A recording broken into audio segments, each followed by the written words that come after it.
Remue ménage.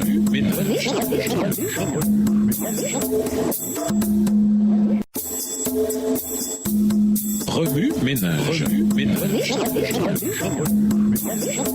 Bienvenue dans votre émission. Remue ménage. Nous voilà à la leçon de jeudi. S'impliquer, l'œuvre la plus élevée de l'éducation. Ces pécheurs de Galilée étaient des hommes simples et sans éducation. Mais le Christ, la lumière du monde, était parfaitement capable de les préparer à l'œuvre pour laquelle il les avait choisis. Jésus choisit des pécheurs sans éducation parce qu'ils n'avaient pas été académiquement formés dans les traditions et des coutumes erronées de leur temps. Ils étaient des hommes doués, humbles et désireux d'apprendre des hommes qu'ils pouvaient former en vue de son œuvre. L'œuvre la plus élevée de l'éducation ne consiste pas simplement à communiquer des connaissances, mais à transmettre cette énergie vivifiante que l'on reçoit par le contact d'un esprit avec un autre, d'une âme avec une autre. Seule la vie engendre la vie. Les apôtres du Seigneur n'avaient en eux-mêmes aucun motif de se glorifier. Il était évident que le succès de leurs travaux était dû à Dieu seul. La vie de ces hommes, le caractère qu'ils ont acquis et l'œuvre puissante que Dieu a accomplie par eux montrent ce que le Seigneur fera en faveur de tous ceux qui sont dociles et obéissants. Dieu prend les hommes tels qu'ils sont et les façonne pour son service s'ils se soumettent à lui. Par une adoration permanente, le chrétien établit entre lui et Jésus une relation si étroite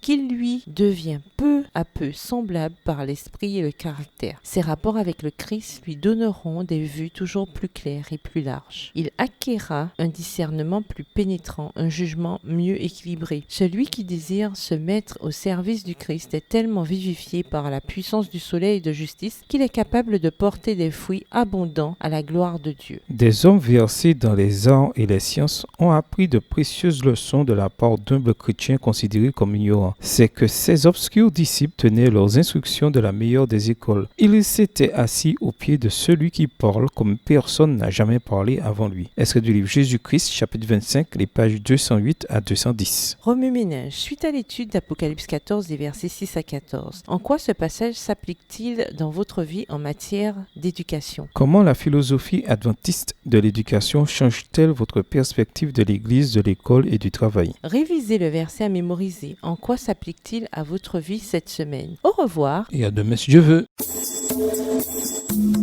Remue ménage.